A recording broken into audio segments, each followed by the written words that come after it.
جلال کی پناہ ایک انسان کو لینی چاہیے۔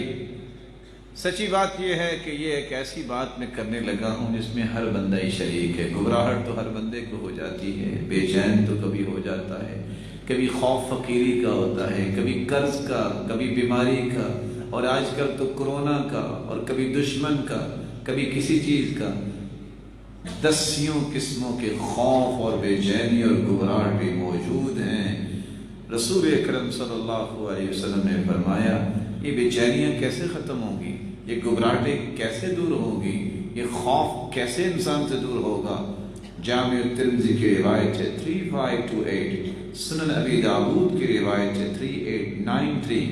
آپ صلی اللہ علیہ وسلم نے فرمایا جب کسی کو کوئی سوتے ہوئے ڈر جاتا ہے، اور لوگ کہتے بس سویا ہوا تھا، رونا شروع ہو گیا، چیخنا شروع ہو گیا، چلانا شروع ہو گیا، اٹھ کے آوازیں دینا شروع ہو گیا، والدین کو چمٹ گیا، اگر ایسا کوئی پہلو پیش آتا ہے، کوئی بھی گھبراہٹ، بے چینی، خوف ہے، تو اسے یہ کلمات پڑھ کے اپنے آپ کو اللہ کے حوالے کر دینا چاہیے۔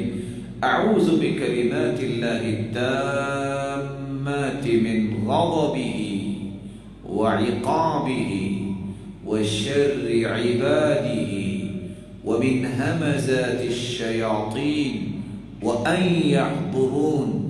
یہ کلمات جب انسان پڑھ لیتا ہے تو رب تعالیٰ اس کی بے چینی بھی ختم کر دیتے ہیں، گھبراہٹ بھی ختم کر دیتے ہیں، اور اس کا خوف بھی اس سے دور کر دیتے ہیں۔